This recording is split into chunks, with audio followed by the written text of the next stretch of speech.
नमस्कार दोस्तों, आपको स्टूडेंट ऑनलाइन एकेडमी में स्वागत है। और आज 10th क्लास का वह लेवल जो बहुत जरूरी है आपके लिए, कहता है कि प्रकृति ज्ञात करें। विवेचक में द्विघात समीकरण में प्रकृति बच्चों को बहुत ही कम जानकारी रहती है। विवेचक निकाल लेते, अगर उसका प्रकृति बता दिया जाए तो वो भूल जाते हैं। इस वीडियो को लास्ट तक देखिएगा। आज विवेचक सीख के जाएंगे, प्रकृति सीख के जाएंगे, कैसे इसका मूल प्रकृति निकलती है। जब d बराबर 0, विवेचक का वैल्यू 0 होगा तो उसका मूल वास्तविक और समान होगा। उसका मूल वास्तविक और समान होगा। d 0 से अगर बड़ा आ जाए, 0 से अगर बड़ा आ जाए तो वास्तविक और असमान होगा।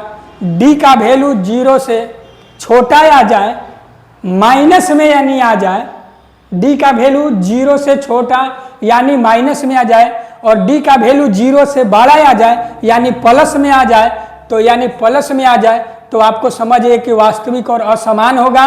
और d का वैल्यू 0 से कम आएगा यानी माइनस में आएगा तो वह मूल काल्पनिक होगा। आइए हम लोग कैसे बनाते हैं। d बराबर हमारा फॉर्मूला दिया हुआ है। d बराबर फॉर्मूला होता है v स्क्वायर माइनस 4ac।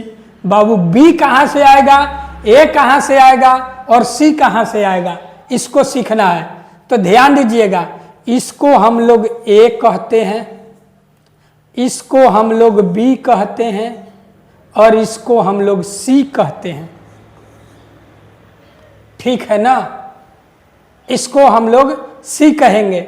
ठीक है, c का इसका अगर वैल्यू हम निकाल ले तो इसमें हमारा 3x स्क्वायर माइनस 5x, 0 इधर है तो 0 इधर चला आएगा बराबर के 0। ठीक है, तो a का वैल्यू हमारा 3 हो गया, b का वैल्यू 5 हो गया और c का वैल्यू 0 हो गया। तो ध्यान दीजिएगा, a बराबर 3, b बराबर -5 और c बराबर 0।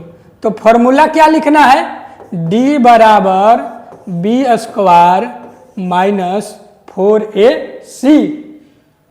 b का वैल्यू कितना है, तो b का वैल्यू हमारा कितना है, -5, -5 के स्क्वायर माइनस 4, a का वैल्यू 3 है और c का वैल्यू 0 है। ठीक है ना, तो -5 के 2 बार करेंगे तो प्लस के 25 और -4 गुने 3 गुने 0, तो कोई भी संख्या में अगर 0 से हम कर लेंगे तो उसका संख्या क्या हो जाएगा, 0। तो बताइए बाबू, 25 हमारा कोची में आया, प्लस में आया 25। बताइए d से 0 से बड़ा है ना, प्लस में है ना, तो हमारा इसका मूल क्या हो गया, वास्तविक और असमान हो गया। वास्तविक और असमान हो गया। ठीक ना, वास्तविक हो गया और असमान हो गया। समझ में आ रहा है।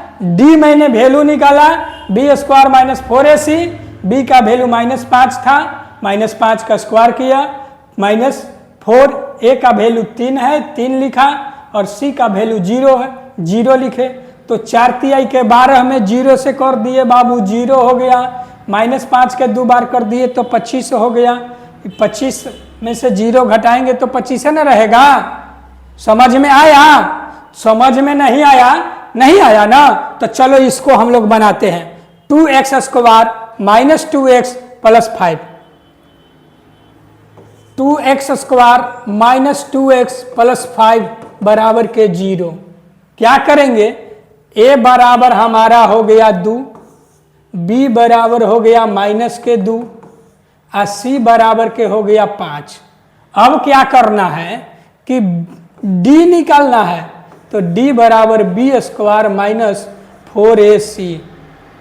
b का वैल्यू हमारा क्या है, b का वैल्यू -2 है बाबू, -2 के स्क्वायर करेंगे, 4 गुना a का वैल्यू हमारा 2 है, 2 बैठा देंगे, और c का वैल्यू हमारा 5 है तो 5 बैठा देंगे, माइनस माइनस प्लस हो जाएगा, 2 दूना के 4 और 4 दूनी के 8 पचे 40 बराबर 40 में से 4 घट गया, बाबू 36, 36 के लिए माइनस में है, तो माइनस के लिए हमने क्या बताया था कि मूल काल्पनिक होगा।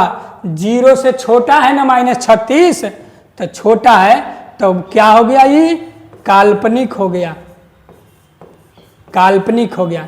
इसकी प्रकृति कैसी हो गई, काल्पनिक। समझ में आया? समझ में आया तो आप इस वीडियो को लाइक और सब्सक्राइब कर देंगे।